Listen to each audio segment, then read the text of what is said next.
Hi there, it's Sarah here from the Potting Shed. On today's video we're going to be looking at how to split and divide perennial geraniums. It's been a job that I've been meaning to do for a while in the garden, but now is the best time. Basically any time sort of between maybe like November and now, when the geraniums are dormant, they're not actively growing, it's the best time to split, divide and lift and move. A lot of people tend to do this if one clump over the years has got bigger and bigger and bigger.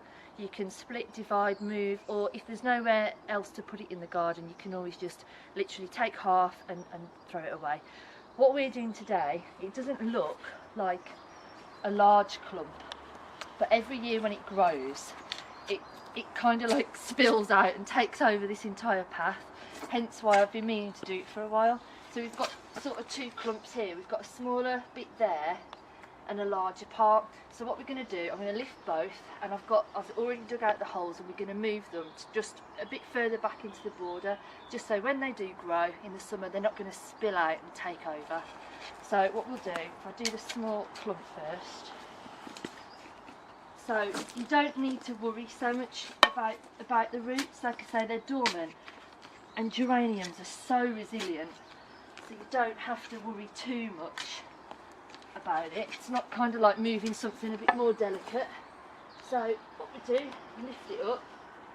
I think we've got a little bit of daffodils in there as well, but that doesn't matter, so we can move it. So this is the smaller clump. So what we're going to do, we're going to pop it in here.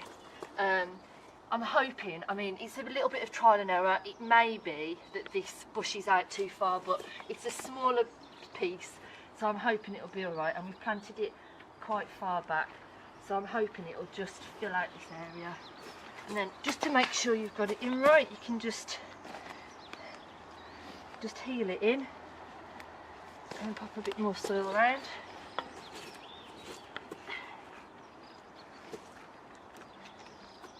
And it's as easy as that. I'm quite lucky here, the soil's quite good. I mean, if you're in quite heavy clay soil and it's maybe a wet day, it can be a little bit harder because the soil's quite heavy, but overall it's not too difficult. So now we'll do the larger clump.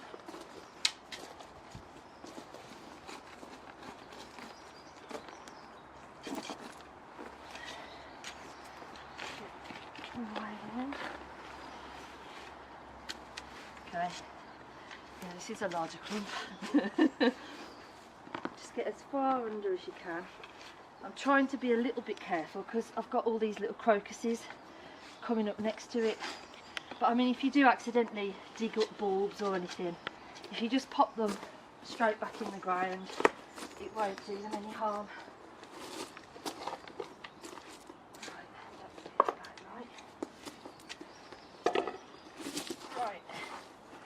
What I'm going to do here is, you can see there's some crocus bulbs in there. I'm just going to break those away because I don't really want those moving, and we'll pop those back in afterwards. Okay, so a little bit of excess soil off, and then just need to dig this a little bit bigger. And the thing is, where you're moving it to, if you find it's not that suitable, you can always do the same next year. Okay,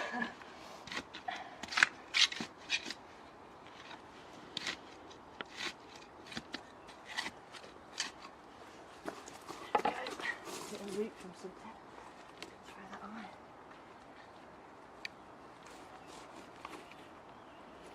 There you go, just want to get it right in, and then backfill with your soil.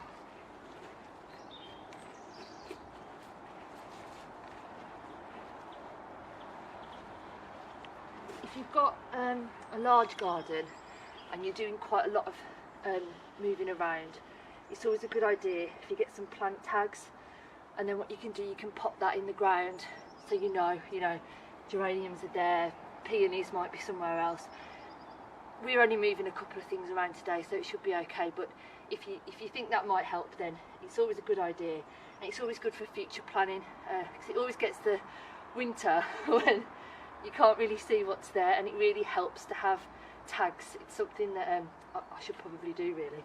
But anyway, so yeah, so it's as simple as that. So that's it. Because of the time of year, the soil's quite wet. We get a lot of rain this time of year, so you don't really need to water them in. They'll stay dormant. The roots should settle in now, and then come April, May, you should start to see new shoots, and they'll be happy in their new homes. So that's today's video. Thank you.